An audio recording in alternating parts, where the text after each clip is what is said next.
آپ سب کو کیپٹن محمد کا سلام. السلام علیکم ورحمۃ اللہ وبرکاتہ. امید ہے کہ آپ سب خیریت سے ہوں گے. ویری گڈ, الحمدللہ. اس سے پہلے کہ میں یہ سیریز شروع کروں, ایک چھوٹا سا کوئز کھیلتے ہیں یہ جاننے کے لیے کہ آپ اسلام کے بارے میں کتنا جانتے ہیں. تو سب تیار ہیں؟ Very good. سوال نمبر 1, اسلام کی بنیاد کن 5 چیزوں پر ہے؟ 5 پلر بھی جس کو کہتے ہیں. سوال نمبر 2, دن بھر کے 24 گھنٹوں میں کتنی ٹوٹل نماز پڑھی جا سکتی ہے اور ان کے نام کیا کیا ہیں؟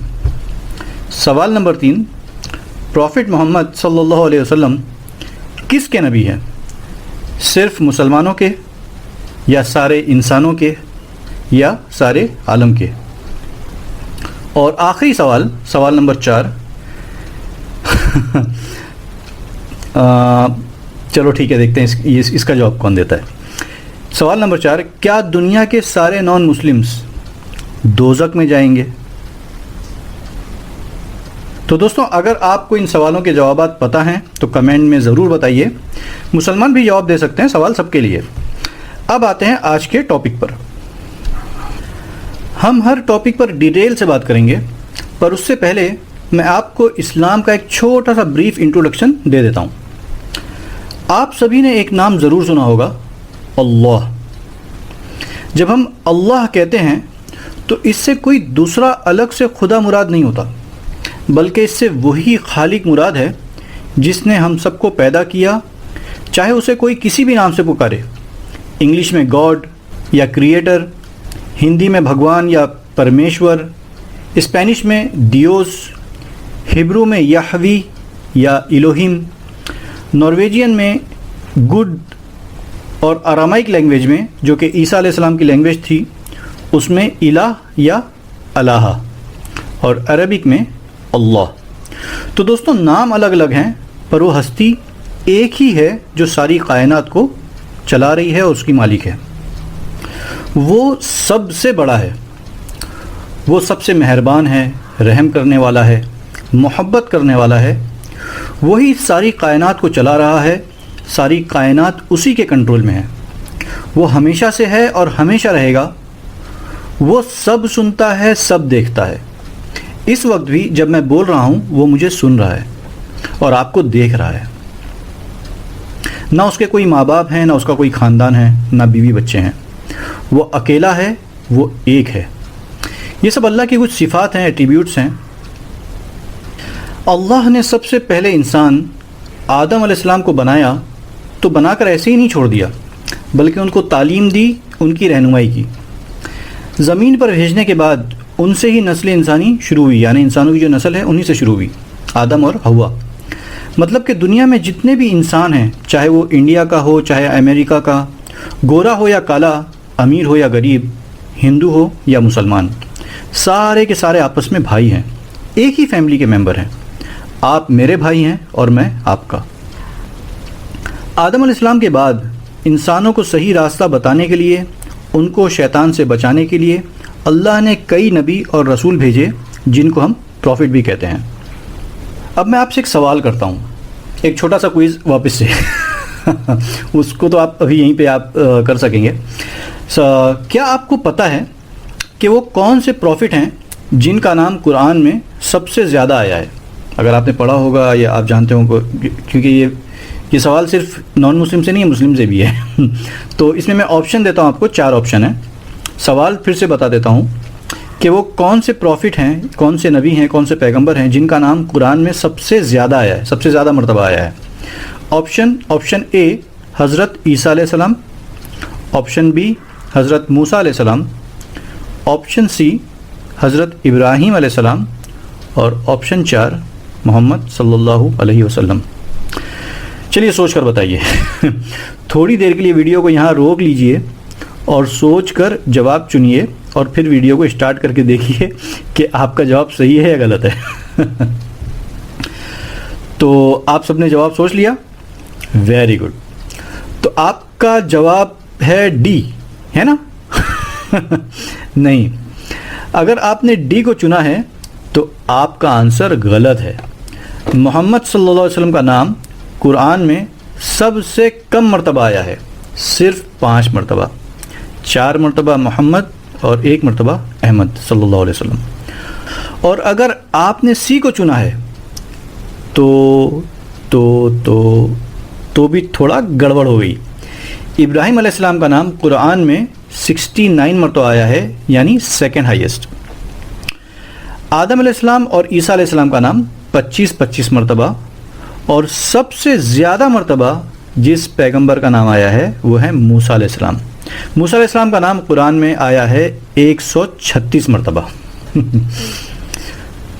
کچھ لوگ کہتے ہیں کہ محمد صلی اللہ علیہ وسلم نے خود قرآن لکھا ہے۔ اگر ایسا ہوتا تو سب سے زیادہ وہ خود اپنا تذکرہ کرتے قرآن میں، پر ایسا نہیں ہے۔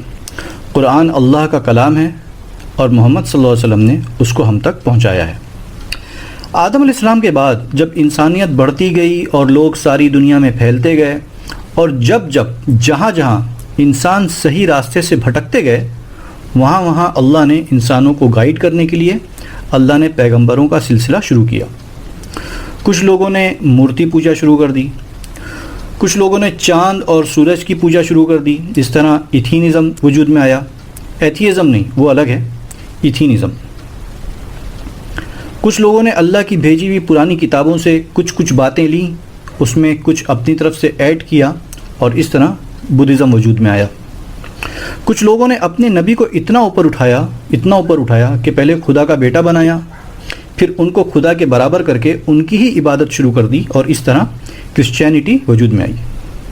تو جب انسانیت صحیح راستے سے بھٹکی، تب اللہ نے ان کی رہنمائی کے لیے، ان کو صحیح راستہ دکھانے کے لیے انہی میں سے کسی کو اپنا پیغمبر بنایا اور ان سب کی رہنمائی کی۔ آدم علیہ السلام سے لے کر عیسیٰ علیہ السلام تک، جن کو جیزس کرائسٹ بھی کہتے ہیں، ان تک تقریباً 1,24,000 پیغمبروں کو دنیا میں اللہ نے بھیجا ہے، جن میں سے تقریباً 25 نبیوں کے نام قرآن میں مینشن ہیں۔ سب سے اخیر میں محمد صلی اللہ علیہ وسلم کو ساری انسانیت کی رہنمائی کے لیے بھیجا گیا۔ سارے نبیوں کو ایک ہی میسج دیا گیا۔ قرآن میں اللہ فرماتے ہیں چیپٹر 16 ورس 36 کہ ہم نے ہر قوم میں نبی بنا کر بھیجا اور کہا کہ صرف ایک اللہ کی عبادت کرو اور غیر اللہ کی عبادت نہ کرو۔ طاغوت یا غیر اللہ مینس اللہ کو چھوڑ کر باقی جتنی چیزیں ہیں وہ سب طاغوت اور غیر اللہ میں آتے ہیں۔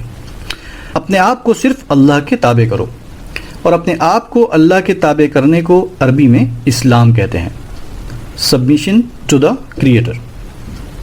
اس لیے ہم کہتے ہیں کہ اسلام ہی وہ مین میسج ہے جو خدا نے سب سے پہلے آدم علیہ السلام کو سکھایا، اور باقی سارے نبیوں کو بھی وہی میسج دے کر انسانیت کی طرف بھیجا۔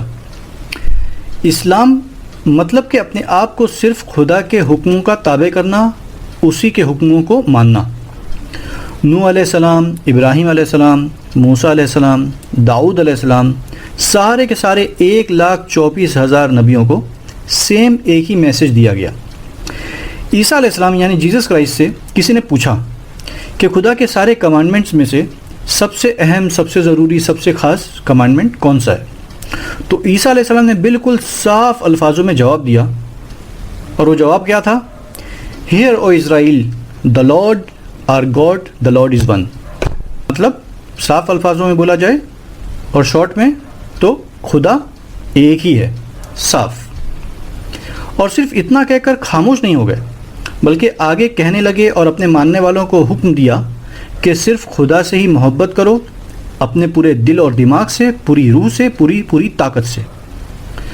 تو جب بھی انسانوں نے اس میسج کو بھلایا ہے، تب اللہ نے پیغمبروں کو بھیج کر انسانیت کی رہنمائی کی ہے، اور اخیر میں محمد صلی اللہ علیہ وسلم کو بھی یہی سیم میسج دے کر بھیجا۔ اور یہ کچھ آیتیں ہیں جو قرآن میں اللہ کے اسی میسج کو دہراتی ہیں، اور اس میسج کو فالو کرنے والوں کو، یعنی اسلام کے فالو کرنے والوں کو مسلم کہتے ہیں۔ اسی بات کو قرآن میں اللہ نے حضرت ابراہیم علیہ السلام کے بارے میں فرمایا ہے چیپٹر 3 ورس 67 کہ ابراہیم نہ تو یہودی تھے نہ عیسائی، بلکہ وہ ایک مسلم تھے۔ مطلب کہ سارے کے سارے پیغمبر اور ان کے ماننے والے مسلمان تھے۔ سارے پیغمبر اور ان کے ماننے والے ان کی تعلیم پر چلنے والے سارے کے سارے کامیاب ہوں گے اور جنت میں جائیں گے، چاہے وہ موسیٰ علیہ السلام کی ماننے والے جیوز ہوں یا عیسیٰ علیہ السلام کی ماننے والے ان کے ساتھی، ان کے ڈسائپلز۔ اب آتے ہیں کہ اسلام کے وہ 7 امپورٹنٹ بلیف کیا ہیں جو کسی مسلمان کو مسلمان بناتی ہیں۔ تو سب سے پہلے ہے کہ ایک اللہ پر ایمان لانا، کہ وہ ایک ہے، ایک مطلب بالکل ایک، نہ کہ 3 in 1 نہ 1 in 3۔ دوسرے ہے کہ اس کے سارے فرشتوں پر ایمان لانا۔ تیسرا ہے سارے نبیوں پر ایمان لانا۔ چوتھا ہے ساری کتابوں پر ایمان لانا جو اللہ نے الگ الگ وقتوں میں الگ الگ نبیوں کو دی ہیں۔ پانچواں ہے قیامت کے دن پر ایمان لانا، اور چھٹا ہے تقدیر پر ایمان لانا، اچھی ہو یا بری، کہ وہ اللہ ہی کی طرف سے ہے، اور ساتویں موت کے بعد واپس اٹھائے جانے پر ایمان لانا۔ تو یہ 7 بلیوز ہیں، یہ 7 یقین اور ایمان ہیں، ایمان کی چیزیں ہیں جو کسی مسلمان کو مسلمان بناتی ہیں۔ اگر اس میں سے کوئی ایک کا بھی کوئی انکار کرے گا تو اس کو ویزا نہیں ملے گا۔ تو یہ 7 چیزیں ہیں دوستوں۔